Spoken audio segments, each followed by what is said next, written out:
toute cette déco là, tout ça là, c'est pour vous dire vraiment genre, regardez, je suis fan, j'ai acheté les goodies. En même temps, c'est un peu compliqué d'acheter les goodies Cicéron, donc Bonjour, je suis Céline de la Célinatech et bienvenue pour une nouvelle vidéo sur ma chaîne. Ouais. Alors, d'habitude, je fais des vidéos sur la Rome et la Grèce antique, mais là, je vous présente encore un nouveau format qui cette fois-ci est, je pense, le dernier. Donc j'avais 3 formats en tête quand j'ai ouvert cette chaîne, donc voici le 3e.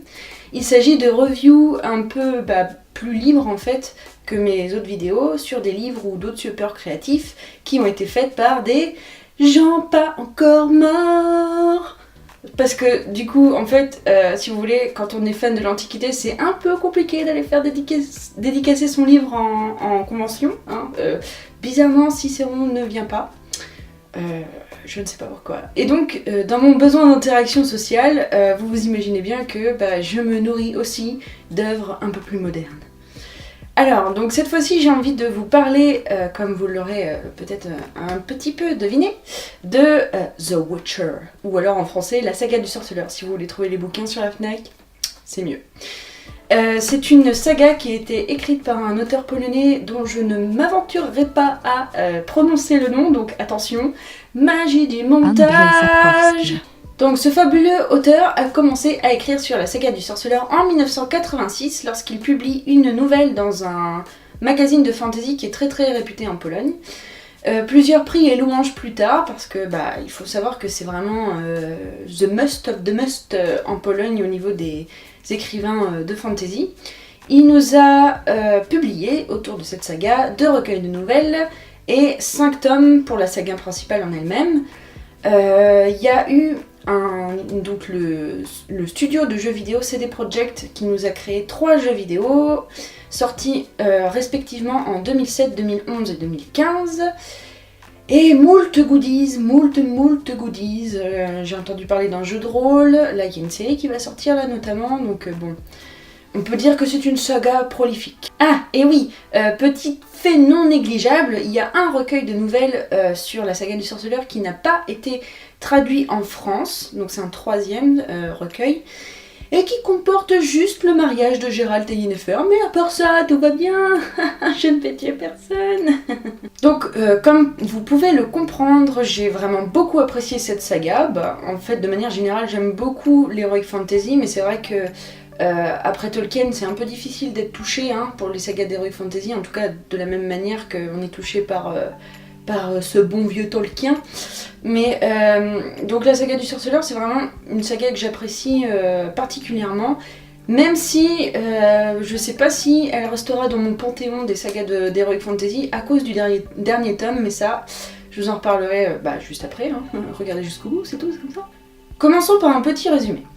Donc dans ce monde, on retrouve plusieurs royaumes au nord et un énorme empire au sud. Et évidemment, de lourds conflits géopolitiques vont éclater entre les uns et les autres, en sachant que les royaumes du Nord, ils forment une espèce de coalition contre l'Empire du Sud, Bref, guerre, pas d'explosion, parce qu'il n'y a pas d'explosion, mais bref, guerre. Et donc il y a un des royaumes qui est mitoyen avec l'Empire, là, au sud, qui se fait lourdement envahir, et il semble que toute la famille royale perde la vie lors de cette invasion. Mais non, car la descendante de la famille royale, la petite Ciri, survit malgré tout. Et il faut savoir que Ciri est visée par une bonne prophétie qui annonce la fin du monde, rien que ça, mais aussi par toutes les familles royales qui veulent qu'elle fasse partie d'un mariage politique, évidemment, pour arranger un petit peu tout le monde. Voilà. Donc, dans son malheur, Ciri a quand même un petit peu de chance, parce que sinon, on ferait peut-être pas une saga de 5 tomes autour de son histoire, n'est-ce pas?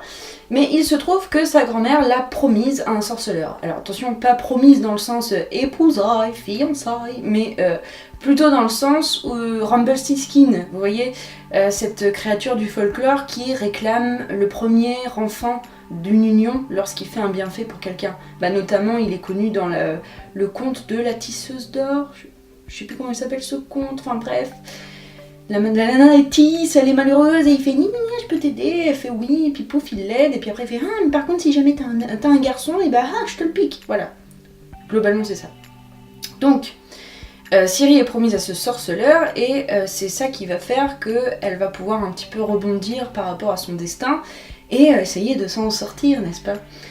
En sachant que du coup évidemment ce sorceleur c'est notre super personnage principal, hein, notre Gérald d'amour. Donc le terme sorceleur c'est en fait un terme qui est pivot dans cette saga parce que du coup c'est là où l'Heroic Fantasy intervient un peu plus. Parce qu'il faut savoir que dans l'univers de la saga du sorceleur, il y a une énorme faille spatio-temporelle qui amalgame un peu tous les monstres de différents plans sur un seul plan. Donc des différents mondes sur un seul monde. Donc pour combattre ces monstres, sont créés les sorceleurs, qui sont en fait des êtres humains qui ont subi de nombreuses mutations génétiques. Ils prennent ils ont fait des mélanges d'alcool qu'il faut pas faire, quoi, tu vois, genre un cercueil un peu trop badass et du coup ça va pas, après ils voient dans le noir. Gros délire. Donc Gérald est un de ces fameux sorceleurs et ce qui fait que voilà, donc il a des petits pouvoirs non négligeables pour être le héros de la saga et pour pouvoir faire ses petites pérégrinations à travers l'univers pour louvoyer entre le conflit géopolitique et faire « Oh non, c'était pas ma guerre, je me débrouille, hop hop ». Bref.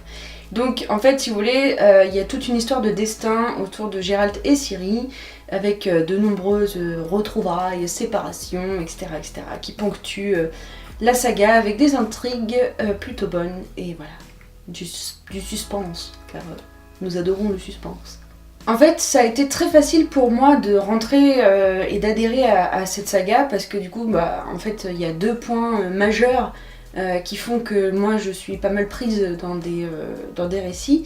C'est dans un premier temps le fait que le héros est confronté au fatum, et dans un second temps c'est la psychologie des personnages, enfin vraiment tout le travail de l'auteur sur les émotions, les sentiments et l'évolution des personnages par rapport à leur mental, je sais pas comment dire. Bah, en gros, il n'y a pas des personnages qui sont arrêtés sur un point de vue et qui vont...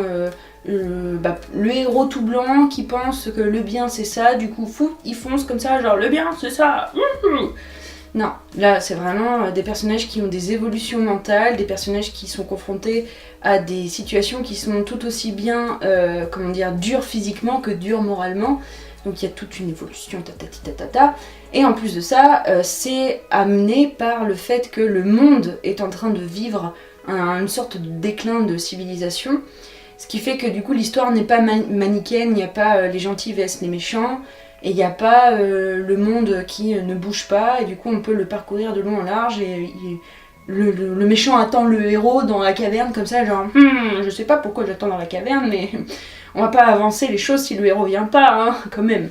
Non, là c'est vraiment, tout a des causes, des conséquences, et voilà. Oui, je sais, j'ai balancé mon fatum comme ça sans expliquer, mais j'arrive, je suis là pour vous. En fait, c'est un terme qui est beaucoup utilisé notamment pour la tragédie antique, qui désigne en fait une bonne grosse destinée, souvent tragique, qui est imposée à un héros, souvent à cause d'un dieu pas très content. Et malgré toutes les actions que le héros va essayer de mettre en place pour échapper à cette destinée, ça va quand même lui tomber sur le coin du nez à un moment donné. Le meilleur exemple du fatum pour moi c'est Oedipe roi. Dans le sens où en fait, si vous voulez, les parents d'Oedipe, lorsque Oedipe naît, sont avertis par un oracle que Oedipe va tuer sa maman, tuer son papa et épouser sa maman, donc il l'abandonne à la naissance, sauf que du coup le gars il est adopté par la famille royale à côté. Donc la famille royale qui sont là genre « Ah, Oedipe, t'es un gentil garçon et tout », et lui il est genre « Je vous adore, maman et papa », et un oracle dit à Oedipe qu'il va tuer son papa et épouser sa maman. Sauf que comme il est persuadé que c'est cette famille royale là, il fait « Allez ciao, bye bye, moi je veux pas que ça arrive alors je me casse ». Alors il se casse comme ça, il arrive sur un croisement, alors dans la pièce de théâtre c'est excellent parce que c'est un mot, genre un croisement à triple embranchure. C'est un mot en grec. Bref, donc il arrive à ce croisement comme ça, et là il croise un espèce de vieux gars hyper sanguin qui est là genre « Ouais, d'où tu me regardes sur ma charrette là, d'où tu me regardes et tout ?» Le type il est là genre « Calme ta race, ça va bien se passer et tout ?» Et l'autre il est là genre « Ouais, tu m'embrouilles !» Et là bon bah Oedipe il le tue, au bout d'un moment faut pas déconner. Hop, il continue sa route, il arrive à Thèbes, et là il y a une sphinge qui fait une énigme, vous la connaissez tous cette énigme, hein. Qu'est-ce qu'il y a 4 pattes le matin, 2 pattes le midi, 3 pattes le soir? C'est l'être humain. Bref. Les 3 pattes parce qu'il y a la canne. Bref. Donc il sauve Thèbes de cette sphinge. Et comme tout le monde est content parce que plus personne pouvait sortir de la ville, ils font wouh, youpi, Oedipe, t'es trop fort et tout. Justement, le roi il venait juste de clamser, alors si tu veux, t'épouses la reine et tu deviens roi. Et Oedipe il dit bon bah écoutez, moi j'ai été élevé dans une famille royale, je pense que j'ai tout à fait les compétences pour ce poste, alors pourquoi pas. Donc paf, il épouse la nana. Sauf que 4 mômes plus tard, et une bonne dizaine voire vingtaine d'années, il y a toute une révélation, voilà, comme quoi. Eh bien, en fait, Oedipe a tué son père sur ce carrefour-là et a épousé sa maman à qui il a fait 4 enfants. Comment vous dire que ça termine pas très bien Voilà. Bon, d'ailleurs, anecdote pour finir la parenthèse, il faut savoir que toute la famille oedipienne, là, les ancêtres et tout, machin bidule, ils sont tous maudits. Et en fait, les auteurs de tragédies grecques s'amusent beaucoup avec cette famille de Thèbes qui est très très maudite. C'est hyper intéressant de voir du coup comment ils utilisent le fatum pour tous les destinées de ces différents personnages. Mais bon, bref, vous avez compris le fatum, allez on y retourne. Donc, dans la saga du sorceleur, on a affaire à une geste, puisque c'est du medieval fantasy, donc ça veut dire une grosse quête principale avec plein de sous-quêtes héroïques. On a des conflits géopolitiques majeurs et des sous-conflits propres aux personnages du type Man vs Wild. Mais en face de tout ça, on oppose un personnage qui n'est pas du tout un héros qu'on va retrouver dans des schémas classiques, c'est-à-dire le mode voyage initiatique, genre je suis niveau 1, je ne connais rien au monde et on va apprendre ensemble. Non, là on a plutôt un héros du genre je souffle mes bougies par paquet de sang, j'ai côtoyé toutes les cours royales et je suis capable de dire au nouveau roi que son grand-père était un type bien. Mais aussi bien le peuple, parce que du coup, lors de ses pérégrinations, il n'est pas forcément que au service de la famille royale, et qui bade sur le fait qu'il est stérile et est vachement amoureux d'une nana très très complexe. Yennefer, je t'aime. Donc vous voyez un petit peu comment l'auteur va s'amuser avec les clichés héroïques, là, comment il va remanier un peu tout ça, surtout qu'en sachant que c'est Ciri en fait qui est entre guillemets le personnage en mode voyage initiatique, sauf qu'elle va pas du tout vivre son voyage initiatique de la même manière qu'on peut retrouver dans la plupart des sagas en fait, et en plus de ça du coup elle n'est pas tout le temps avec son maître à penser, là-bas c'est maître à penser, parce que du coup il y a Geralt qui va l'initier au sorceleur, Yennefer qui l'initie à la magie, tout ça, mais non, elle a pas le time, elle est pas là pour niaiser, genre oh non, moi je veux pas passer 10 ans à m'entraîner à faire ci ou ça, bref. Donc vous voyez, l'auteur, vraiment, il s'éclate. Pour moi, l'exemple le plus parlant, c'est une nouvelle qui s'appelle Le Moindre Mal. Et en fait, c'est une nouvelle qui vous explique que Geralt, il est vraiment là pour peser les conséquences. En fait, il va pas forcément suivre ce que lui pense être la chose morale à faire. Il pèse toutes les conséquences pour choisir l'option qui se présente à lui. Et du coup, il y a toute une réflexion dans cette saga du fait que Geralt tue des monstres, mais souvent, il s'en fait l'allié parce que l'homme peut être le pire des monstres, vous voyez. Et du coup, vous rajoutez à ça le fait que la petite, qui considère comme sa propre fille, est visée par cette grosse prophétie qui parle de la fin du monde, et que du coup, ça le place en poursuivant pendant toute la saga. Et là, déjà, vous avez un cliché d'Heroic Fantasy qui est tout déconstruit. D'ailleurs, j'apprécie énormément les personnages féminins de cette saga, notamment le fait qu'elles sont autant gentilles que méchantes. En fait, elles ont toutes une place et un idéal qui leur est propre. Et un problème aussi qui leur est propre, donc une vraie profondeur quoi. En fait, elles sont un peu à l'image de Geralt pour la plupart, c'est-à-dire on les présente comme des personnages hyper badass, des centenaires, des magiciennes illustres, machin bidule chouette, et en fait elles ont un problème personnel qui prend énormément de place dans leur vie, et qui est un sentiment humain tout à fait trivial et banal. Et j'apprécie énormément ce genre de travail sur les personnages parce que ça leur donne vraiment une vraie profondeur. Elles sont pas simplement des love interest pour les personnages masculins de la saga d'ailleurs, ce qui est intéressant. D'ailleurs, ce qui constitue pour moi le bémol par rapport aux jeux vidéo, parce que du coup je trouve que dans le jeu vidéo ils en ont fait vraiment... bon c'est un peu dur hein, mais pour moi ils en ont fait la caution érotique du jeu. Ils ont un petit peu effacé ce côté... je sais pas, par exemple Yennefer, elle est pas là pour... à la base elle était pas là pour tomber amoureuse de Geralt et avoir envie d'élever Ciri avec lui, genre oh c'est ma fille et tout, non, que dalle. Elles sont vraiment impliquées dans le conflit géopolitique, et ce qui fait que ça leur donne un vrai pouvoir sur ce monde. Pour tout vous dire, en fait, j'hésitais jusqu'à l'écriture du scénario de cette vidéo à savoir si je trouvais que la saga était féministe ou hyper misogyne.